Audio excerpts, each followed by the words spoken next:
Guys, welcome back. So for today's video, I'm going to show you how I made a Boozy Pumpkin Pie.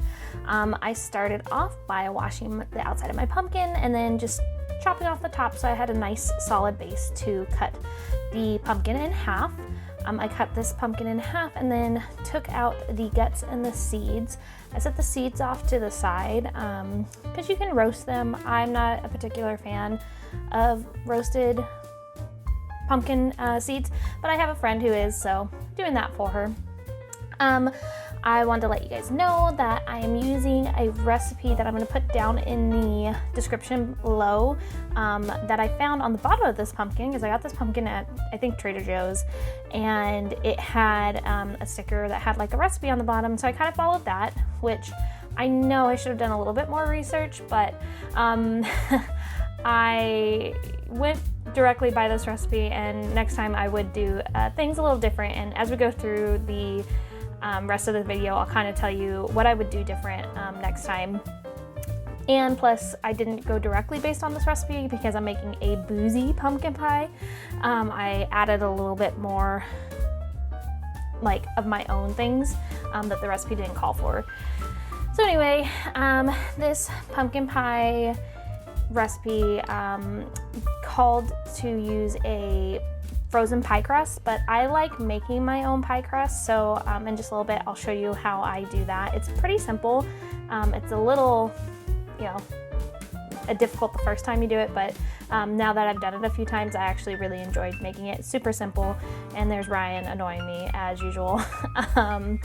And then he decided to put on some Thanksgiving music since this is a pumpkin pie recipe. We love Bob's Burgers, and so we were listening to the Bob's Burgers soundtrack and listening for Linda's Thanksgiving song. Anyway, I put these in the oven for about an hour at 350 degrees, an hour and a half, just until the pumpkin itself was tender enough to poke with a fork. Here I am cleaning off the pumpkin seeds. I'm gonna set these aside and roast them for my friend for later. So we'll go ahead and show you how I make the pie crust. So I use this very awesome food processor that my mom gave me, very 80s, early 90s food processor that has worked, and I'm going to continue to use it until I possibly can't use it anymore. Anyway, I add some flour, I think it's about 2 cups, and then a stick of butter that I cube up, and I put it into the food processor and just pulse it so that it isn't getting too hot, because you want the butter to stay cold so you get a nice flaky crust. Just kind of pulsing it around until it's fully incorporated.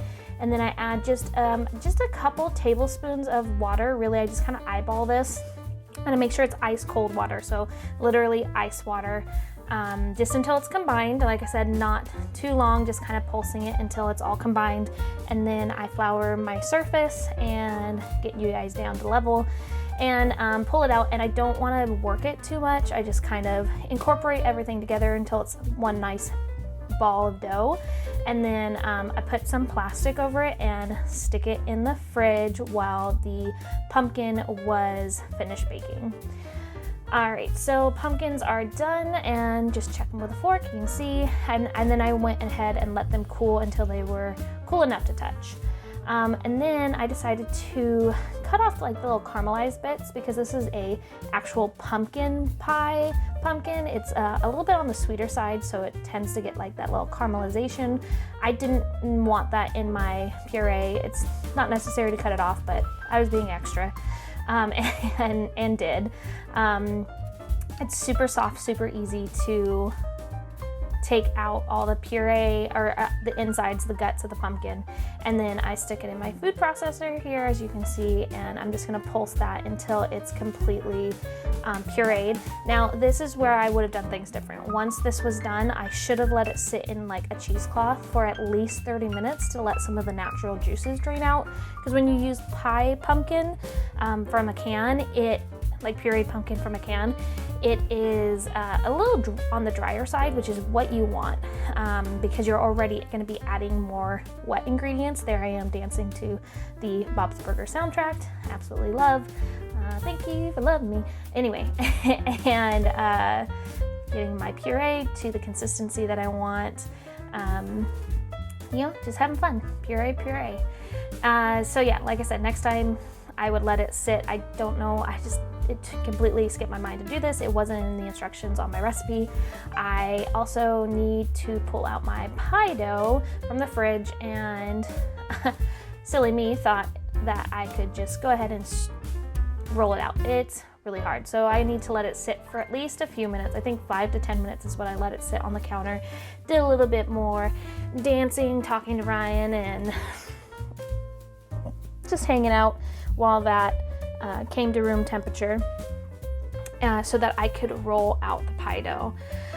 When I rolled out the pie dough, I rolled it out just to be big enough to go just over the edges of my pie tin. And you can see I just keep rotating it and moving it around, so that 1, it doesn't stick to the surface of my counter, and 2, I kind of get like a real round shape. It's not perfectly round, but that's fine. It's a homemade pie. It's not supposed to be perfect. So then I just put it on my rolling pin and roll it out onto my pie tin and snip off all the excess. I'm gonna do something a little bit fun with this later. You can throw it out, you can use it for smaller pies, whatever you wanna do.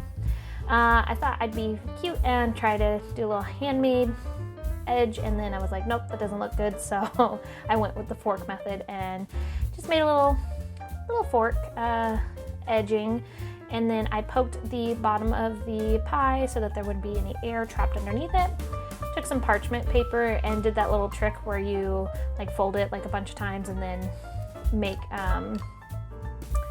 it round enough to stick to the bottom of the pan, and then I'm gonna go ahead and fill this with a little bit of rice and stick this in the oven. It's still at 350 for about 10 minutes to like kind of pre-bake it.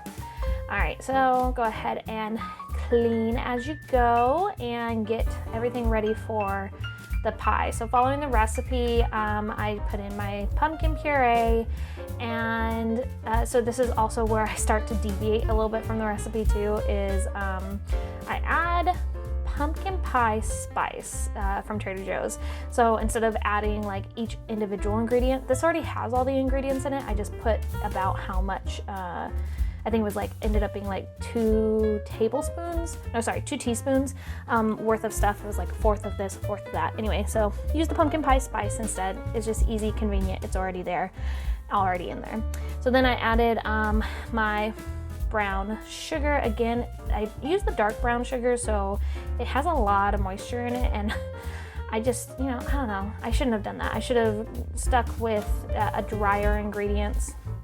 So like a light brown sugar, or if I was gonna do the dark brown sugar, I should have used less liquid ingredients. Putting 2 eggs in there, got a little egg in there, so I took that out, and then just combined until it's nice and smooth.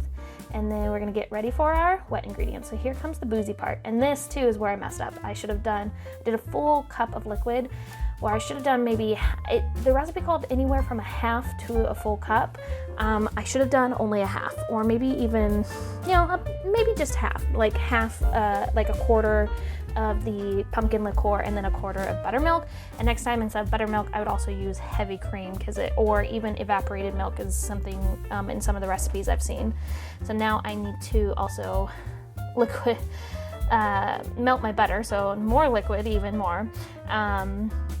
And dancing until that melts and putting that into the puree. And like, I'm seeing like how much liquid this is. I'm like, oh, that's a lot of liquid. I don't know. That's a lot of filling just in general. And I was afraid it wasn't gonna fit in my pie. This is my smallest bowl for mixing, but I just wasn't sure. So again, a little deviation from the recipe. I added some more pumpkin spice to it and a little bit of vanilla, because there was a lot of pumpkin liqueur in this pumpkin pie. Okay, so pie's out of the oven, and I'm gonna go ahead and add my filling. So you can see it's right at the brim of the pie. Since I had all this extra dough, I went ahead and used this cute little pumpkin cookie cutter I had and added that to my pie and just made it cute. It's fun, you know. Just want to take this moment to remind you guys, if you like this type of content, if you like any of our other type of content, make sure to like and subscribe.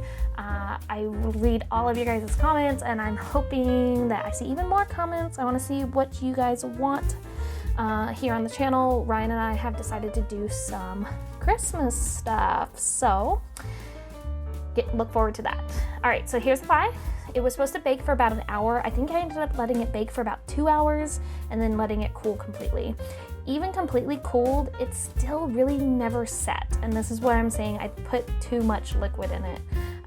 So next time I would do all those changes like I talked about.